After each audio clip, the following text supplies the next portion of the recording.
Rajshahi medical college রামেকো হাসপাতালের intern চিকিৎসকরা ৫ দফা দাবিতে কমপ্লিট শাটডাউন কর্মসূচি শুরু করেছে। এর অংশ হিসেবে তারা হাসপাতালের বহির্বিভাগের জরুরি চিকিৎসা সেবা বন্ধ করে দিয়েছে। বুধবার ১২ মার্চ রামেকো হাসপাতালের বহির্বিভাগের গেটের সামনে মানববন্ধন ও বিক্ষোভ কর্মসূচি পালন করেন ইন্টার্নি চিকিৎসকরা।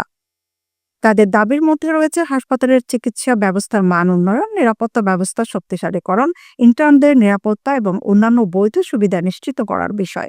ইন্টার্ন চিকিৎসকদের দাবি তাদের কাজের পরিবেশ আরও নিরাপদ এবং কার্যকর হওয়া উচিত।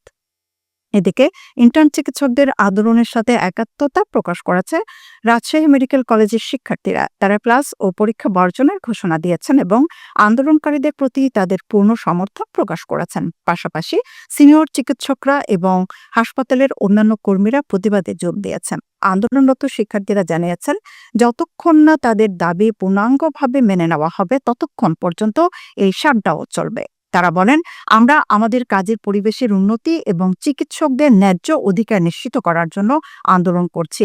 দাবি না আদায় হওয়া পর্যন্ত আন্দোলন চলবে। এই আন্দোলনের ফলে হাসপাতালের চিকিৎসা সেবা বাধাগ্রস্ত হওয়ার আশঙ্কা তৈরি হয়েছে। তবে রামেকো হাসপাতালের কর্তৃপক্ষ এখন পর্যন্ত আন্দোলনকারীদের সাথে কোনো সমঝোতা বা আলোচনা শুরু করেননি।